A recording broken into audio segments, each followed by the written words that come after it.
We're going to continue a series as a church, Crosspoint. We've gone through a season of looking at our mission and vision and who we are and why God has us here to bring his message of grace to people's hearts so that we can grow in that grace and we can go with that grace with a passion for people who don't know Jesus yet.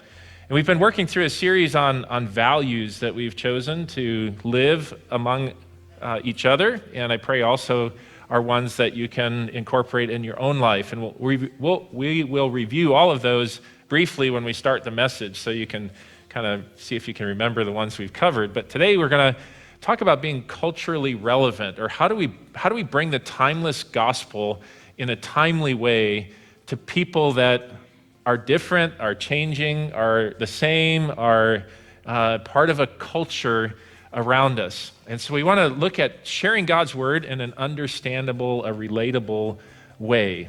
And so we'll look at how God has done that for us and what the gospel is and how timeless it is and what are some ways that we can think about and be aware of what's going on around us without separating completely from it, but realize that the people around us God has there to hear and receive his gospel message as well. So I pray that God's Spirit works in your heart through the power of the word, both read, spoken, sung today, as we are compelled by the love of Christ to live out these values. As we think about culture, we think about this value of culturally relevant. We're going to explore what that means and how does that practically apply. But before we get into today's value, I want to take a moment to review why are we talking about, why are we seeking to engage in these values.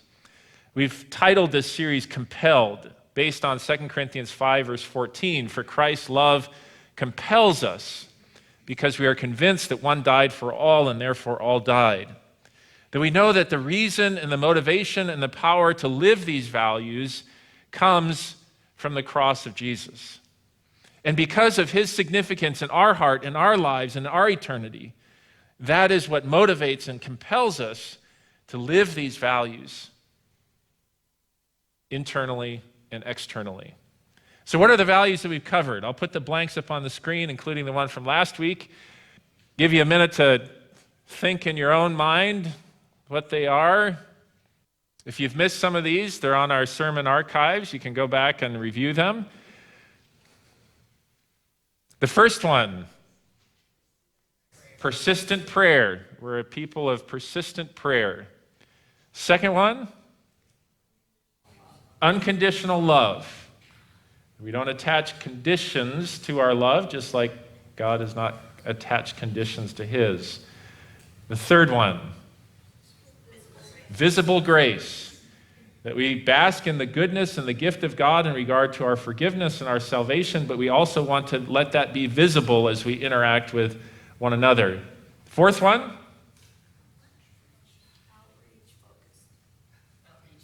outreach focused. We'll agree on that. It's always funny in the crowd. Watermelon? Outreach focus. That what God has given to us, we want to have a perspective as Jesus did, who came to seek and to save the lost, those that don't know Jesus yet, that is a value to us as well, that we keep our eyes on those that are not connected to God's love and grace. And then, last week, extreme generosity, that we take the gift that God has given us, our lives, all of who we are, our time, our treasures, our talents, and we realize that this is given to us that we might give it to others. So there they are. You got them right. Give yourself an A for the day. Persistent prayer, unconditional love, visible grace, outreach focus, extreme generosity. Today, culturally relevant. Now, I have to admit, in looking at this value, and we're going to look at this verse in a little bit from Nehemiah chapter 8, verse 8. It's an interesting setting. But the phrase that we've attached to this value is sharing God's word in an understandable way. Sharing God's word in an understandable way. Language is part of a culture. But what do we mean when we say culturally relevant? I found this definition helpful. It's on your message notes. You're welcome to take those out. If you're online with us, they're on our live stream page as a resource. It's this definition. And in microscopic print, you see the reference if you want to look it up. Culturally relevant means incorporating awareness, understanding, and responsiveness to the beliefs, values, customs, and institutions, family, religious, etc., and ethnic heritage of individuals or those identified cultures of persons with specific disabilities such as deafness into training, treatment, and services designed to impact upon or meet the needs of individuals or groups, which when translated means there's a lot in there of being culturally relevant. There's a lot of work, there's a lot of understanding, there's a lot of components that come into what we call culture. Now, if I would just say, what is the culture? You can kind of feel it, you can kind of sense it, but to really identify what are the components of culture might be a little bit more challenging. Culture relating to a particular society and its ideas, customs, and art, and then relevant, meaning something that is important or significant in that situation or to that person. And as I was saying, there's many components that make up culture, and each one is influential and affects the other components of culture. And you have this on your notes. I guess it shows up a little light better on the screen in front of you, where you have in things like your language, your traditions, rituals, skills, tools, arts, food and drink, values, greater community, knowledge, stories, things that have affected a group of people. They're influenced by media, by government, politics. Religion is certainly a part of culture. Our background, ethnic, our family upbringing, values, etc. Like all these things become part of a culture. And when you think about culture, you have a culture in your family. You have things that you do. You have traditions. You have a way that you speak, the way that you interact. We have a culture that we're seeking to form and formulate as a church, the way that we interact, the way that we speak, the traditions, the things that we do. We have a culture as a community, as a state, as a country. And then within those, you have, as this definition, the culturally relevant, you have like these subgroups, right? So if you're in a construction field, there's a culture there. If you're in a technology field, there's probably a culture in that. If you work in a certain company, you go to a certain school, like all these institutions, both in a micro way, have a culture, and in a macro way of the community around us have a culture, and we have all these other things that influence the culture around us. And as I looked at that, I go, well, this is a lot of work to transmit and share the gospel when you have all these different components that make up a culture. But yet it's important because I want to understand the culture. I want to interact with the culture. I want to relate with the culture so that I can communicate the truth of the gospel, the good news about Jesus, in an understandable, relatable way. Now, I'm sure you could all think of, if you've traveled to a foreign country or even just to different parts of our country, there are probably times where you stepped into a different culture and you go, what in the world are they doing? Right? It might be a different food that they're eating. It may be a different language that they're speaking. It might be a different way of doing things. And you know that stepping into a different culture can be uncomfortable. I don't know if you can remember the first time you stepped into a church. You're like, that's different. You may think they have their own way of speaking, their own way of doing things, their setting. You're like, when our culture, what we're comfortable with, comes into contact with a new culture, it can create uncomfortableness. In the same way with the power of with the gospel message. And as we go through our message today, what does being culturally relevant mean, and what does it doesn't mean? What does it mean we do? What does it mean we don't do, etc. But we realize that the importance of the gospel is important for every individual. And so as far as I'm able, I want to bring that message to the people around. So perhaps boiling this down, this isn't on your notes, it probably should have been, in thinking about culturally relevant, it's bringing the gospel to our culture in a relevant way, an understandable way, a relatable way. So what does that look like? A few main points that we want to dive into. The first one is this: the gospel transcends culture. Now, for many of you, that's probably not a profound statement. But I know in our current dialogue, at times it feels like the message of Christianity is simply a Western cultural thing. And it doesn't transcend all cultures, but it was born out of a Western European setting.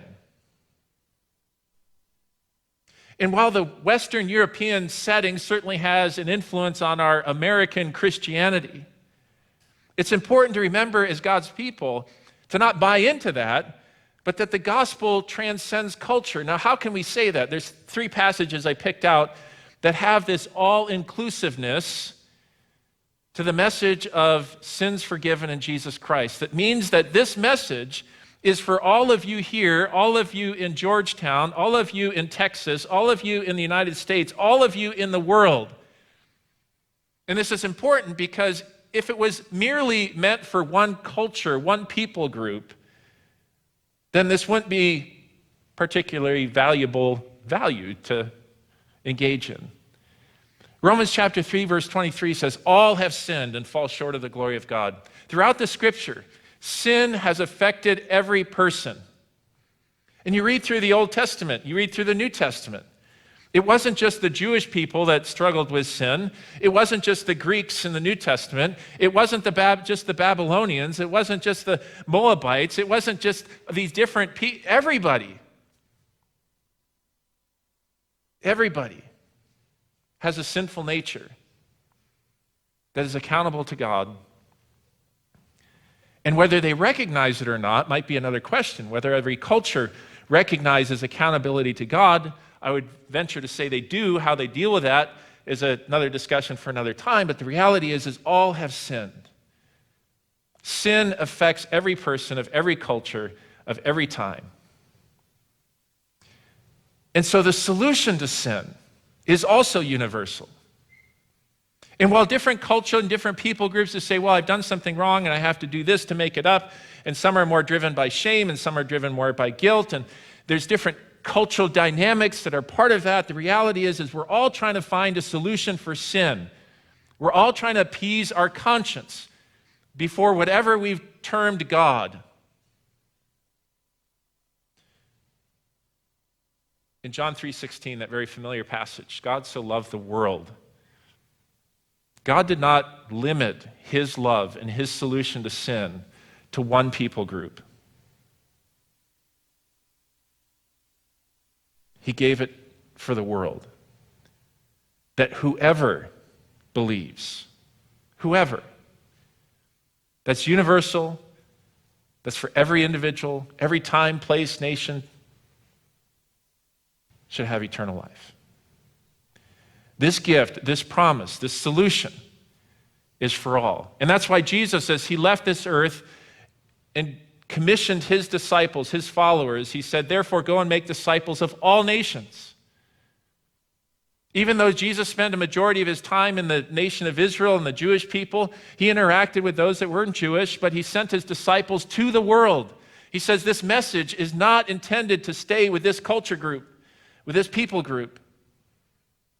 Take it to the world. So the premise we're working with is that the gospel transcends culture. We know the message is for everybody.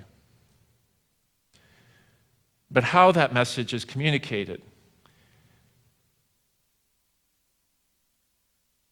is what we want to understand, we want to be thinking about, we want to value as individuals and as God's people, because how we receive it, how we engage with it, may be different than how someone else may receive it, engage in it.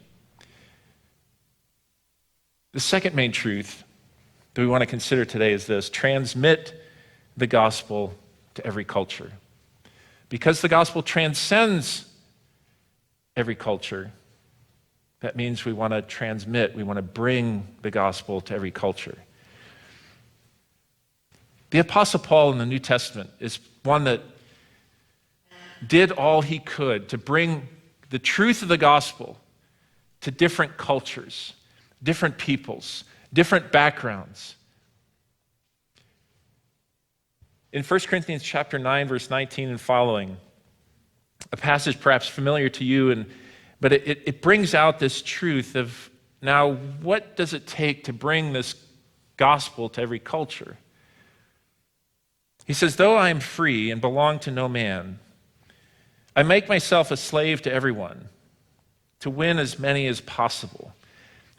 There's a few phrases in here. I just want you to capture Paul's heart as he thinks about bringing the gospel to different cultures, different people groups. He says, to the Jews I became like a Jew to win the Jews. To those under the law I became like one under the law, though I myself am not under the law, so as to win those under the law. To those not having the law I became like one not having the law, though I'm not free from God's law, but I'm under Christ's law, so as to win those not having the law. To the weak I became weak to win the weak. I have become all things to all men, so that by all possible means I might save some. I do all this for the sake of the gospel, that I may share in its blessings. I become all things to all men, all people, so that by all possible means I might save some. Again, there's a lot in there, the different groups, but I just want you to capture that Paul was bringing the gospel to people with different backgrounds, different perspectives, different awarenesses, different cultures. As he went about this work, here's three things that jump out to me and say, what is this being culturally relevant about and what is it not? Because sometimes in this discussion there's fears as Christians, because in every culture there's things we are comfortable with as Christ followers, and honestly there are things we are not comfortable with. So if we're going to relate with the culture, we want to understand and distinguish what we're doing and what we're not doing. First is we adapt to the culture without adopting everything in that culture. We adapt to the culture without adopting everything in the culture. I remember as a kid growing up, and still, in our church body, we have missionaries around the world.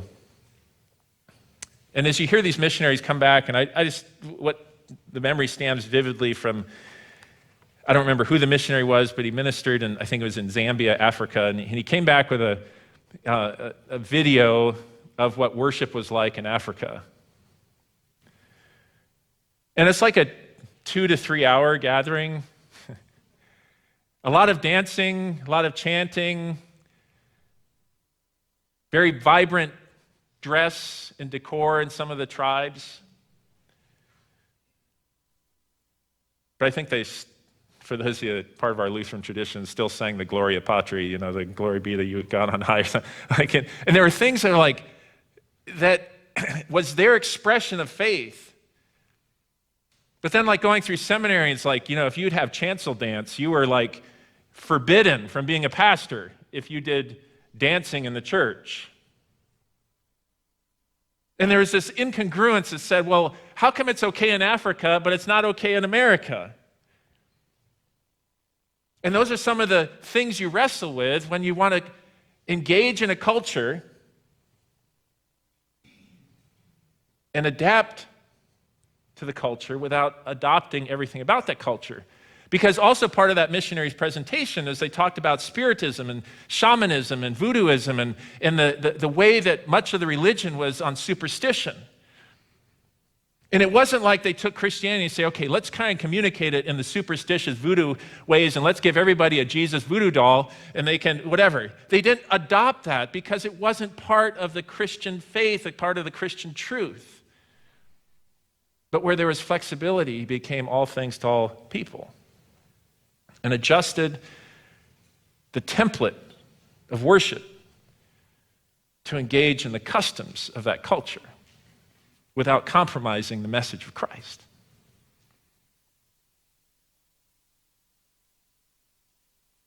In going through seminary and early years of ministry, and I think it's still a pertinent question today, is are we doing that today? And maybe I'll just leave that question for you of understanding the culture and adapting and adjusting. And it's certainly something in this value that we want to understand. What things can we adapt and what things do we not want to adopt? Secondly, we make use of our Christian freedom without compromising the Christian faith. The Apostle Paul, as you read through his letters, there was no way he was compromising the Christian faith. But he adjusted his Christian freedom. When he said to those that lived under the law, I became like ones living under the law, he knew that the practice of circumcision was still a sensitive topic to certain segments of the Jewish population. And as he traveled, forgive me, I always get these mixed up. I think it was Titus, if you can correct me, but one of his traveling companions, Timothy and Titus, one of them he had circumcised and one of them he didn't, depending on the group to which he was communicating the gospel. And so in Christian freedom, he was no longer bound by that direction that God had given Abraham to circumcise every male, but knowing that that would be a barrier to the gospel. In one setting he did, in another setting he didn't, because of the culture he was communicating the gospel to. We make use of our Christian freedom without compromising the Christian faith.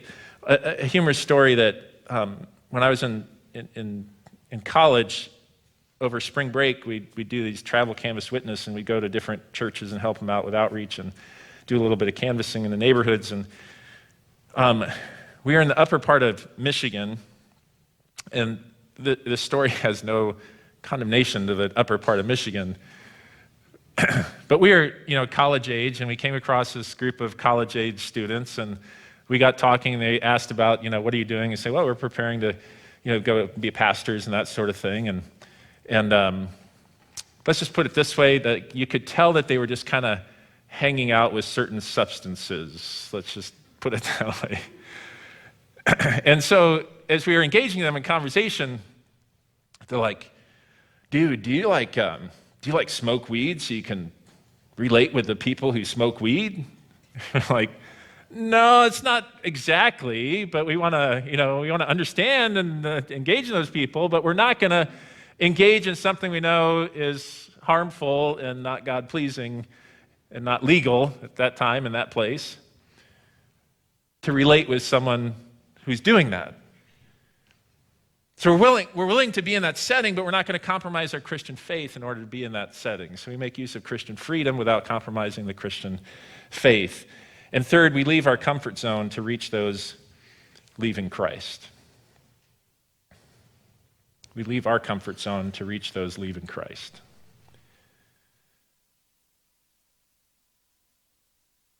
The influence of the gospel in our country, in our community, statistically is waning. I don't stand before you saying I have all the answers and say, here's what we need to do. I do know that this mindset is important, to say, how are we going to reach this culture? And I understand that there are different components of different cultures that are not my comfort zone.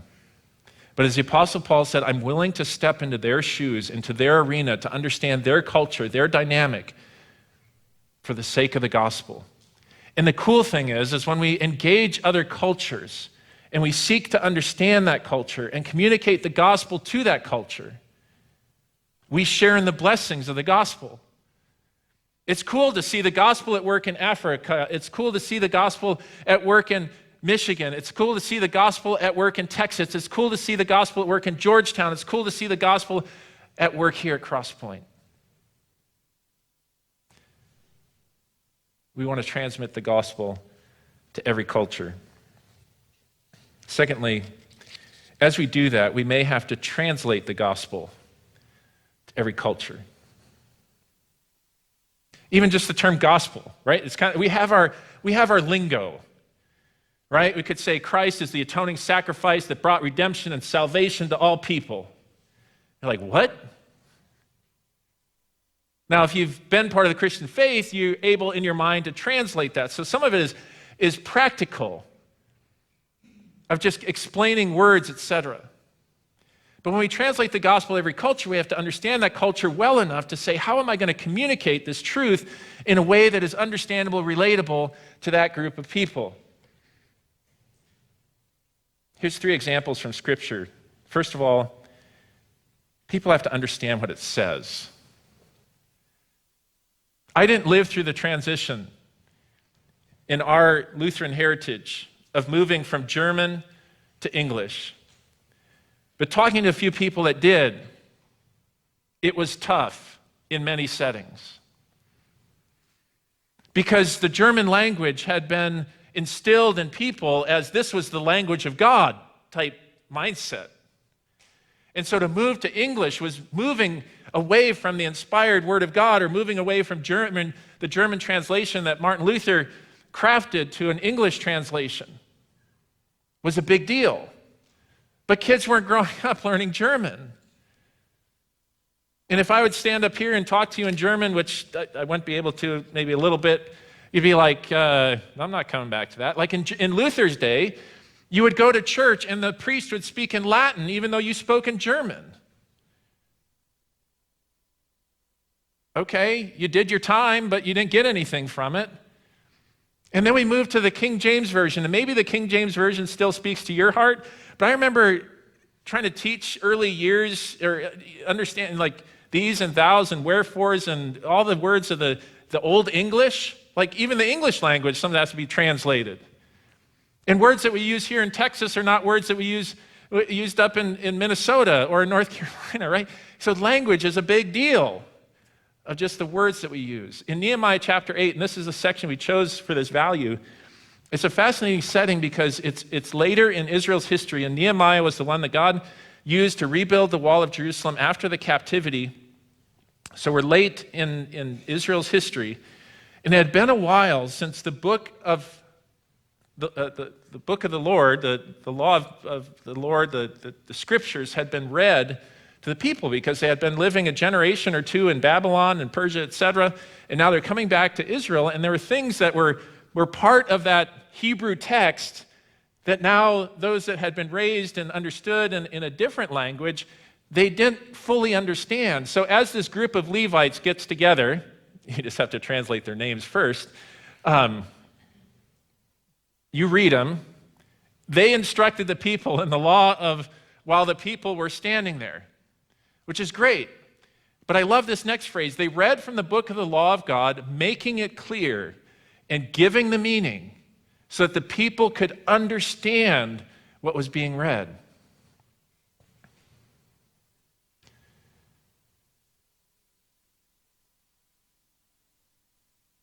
It wasn't just about reading the Word of God, although we completely trust that the Word of God is powerful and effective.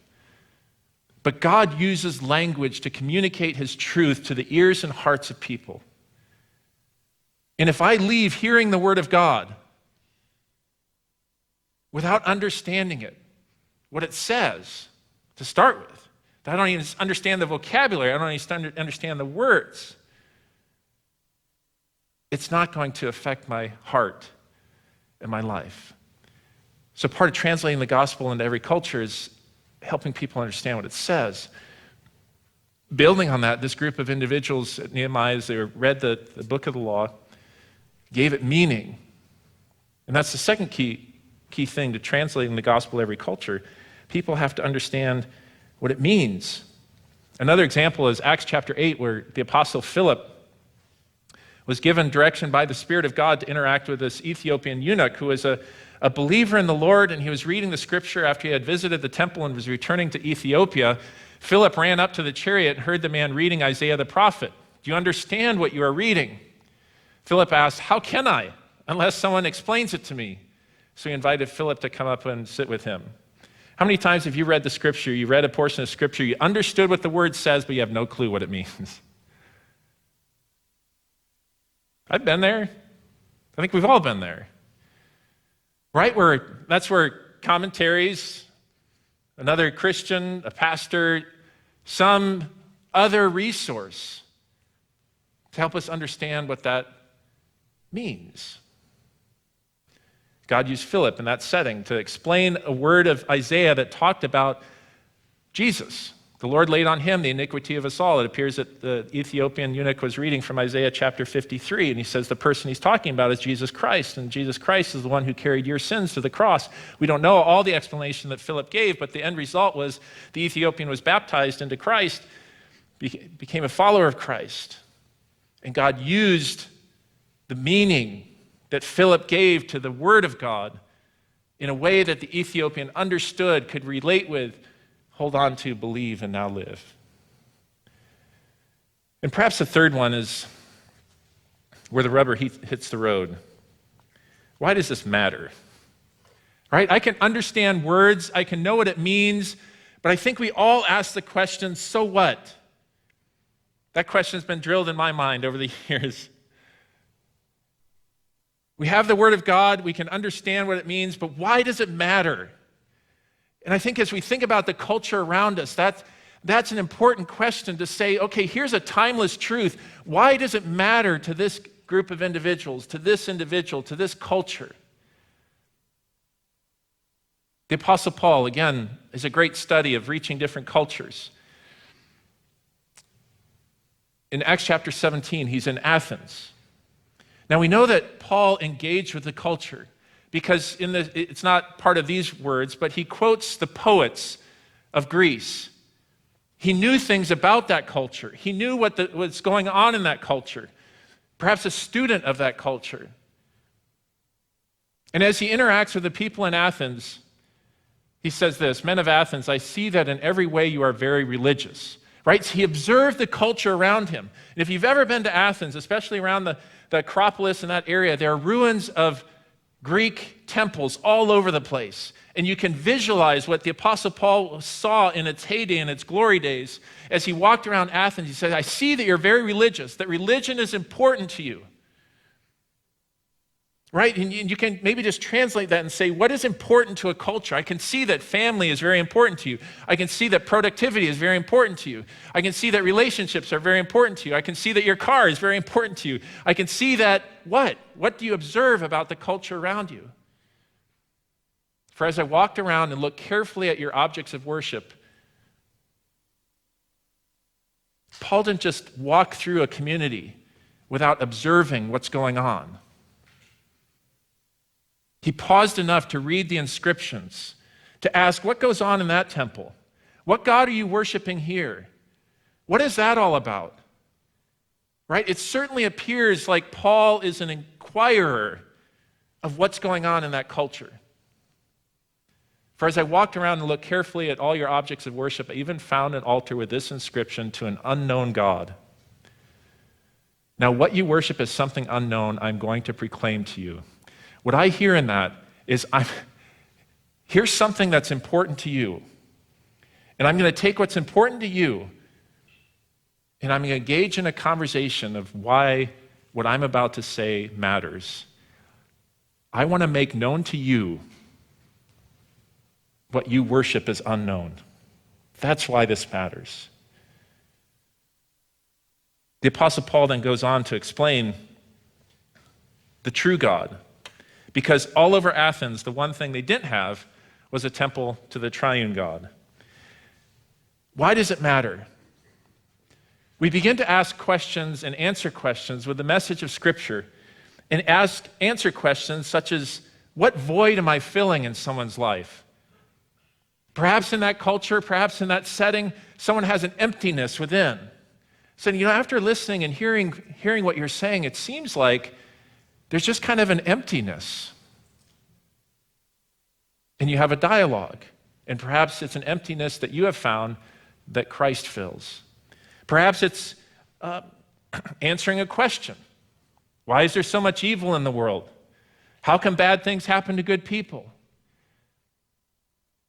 As we walk around in our culture, we know that the gospel, we know that the truth of the scriptures, we know what God has given us, begin to answer these questions. But we have to take time to understand what is the question that's being asked. Maybe it's making sense of life, giving direction in life. It's not just what it says, and it's not even just what it means. But being culturally relevant is also filling the answer to the question, why does it matter? In a way that people can understand and know what it says, and ultimately know the source of where that answer comes from. And as that happens, our key point number 4, we trust the gospel will transform a culture. The message of Christ has a culture all its own, but it's not so distant that it cannot interact and intersect with every culture on this planet. But the gospel transforms hearts and minds and lives. Romans chapter 12, verse 1, it says, I urge you, brothers, in view of God's mercy, compelled by the love of Christ, to offer your bodies as living sacrifices, holy and pleasing to God. This is your spiritual act of worship. Do not conform any longer to the pattern of this world, but be transformed by the renewing of your mind. Then you'll be able to test and approve what God's will is, his good and pleasing and perfect will. You see, what the gospel does is it allows us to see and engage and interact in the world in a different way. It gives us a different worldview. We can still have some of the customs, we can still have some of the practices, we can still have some of the activities of the culture in which we're familiar, but the gospel creates its own culture and gives us a perspective on life that begins to answer those questions, fill those voids, understand what life is all about. We trust the gospel will transform a culture. What does it look like when we're culturally relevant? These 3 things boil to the top. We take time to dissect the culture. I invite you this week, just notice what's going on around you. Talk to people. Ask them questions. What are they thinking about? What are they doing? What are they engaging in? What are the questions they have, etc.? I'll be the first to admit it's easy to go through life just kind of with a tunnel vision and say, if everybody just had the same culture and the same way of thinking as I do, life would be great, but they don't. But it takes time to dissect a culture. To do that, we need to intersect with the culture. Sometimes as a Christian community, it becomes like if we could just isolate from the culture, we wouldn't be affected by it, we wouldn't have to engage with it, we wouldn't have to deal with all the things that we perceive are actual troubles and evils of that culture. If we could just have our own community. God did not put us in the world. Yes, he did to be separate in the sense of what our values is, our perspective, etc., but he left us in this world to intersect with the world. And then engage the culture. As you listen to the news, as you read the headlines and say, how might I engage in that situation, that political perspective, that moral perspective? How might I bring this timeless truth that is for every nation to the people of this culture? And as a church, as we said with Outreach Focus, it's no longer about us. God has brought his message of grace to your heart. It is now about others. And as we are outreach focused, we realize we're reaching a culture. And as we reach that culture, we want to communicate God's word in a relatable, understandable, and real way. Let's pray. Father in heaven, thank you for bringing the gospel into our hearts and our lives. Let us be students of the world around us. Let that matter to us. Open up doors of opportunity to engage, to become all things to all men, allowing for Christian freedom without giving up the Christian faith, getting out of our comfort zone to engage those that are disconnected from Christ. Lord, thank you for the setting of this community, of the culture that exists in this community. We know that you've placed us here at this time, in this place. And so help us as a group, as an individual, to be culturally relevant so that we might share the gospel and that we might share in its blessing. Father, this we ask in Jesus' name, who's invited us to pray for things of body and soul, and invite us to join together. Our Father, who art in heaven, hallowed be thy name. Thy kingdom come. Thy will be done on earth as it is in heaven. Give us this day our daily bread. Forgive us our trespasses, as we forgive those who trespass against us. Lead us not into temptation, but deliver us from evil. For thine is the kingdom, and the power, and the glory, forever and ever. Amen. Have a blessed day and Labor Day weekend. We're certainly thankful for the gift of work and those that work on our behalf, and take time to thank your God for that as well. Have a blessed day and a week ahead.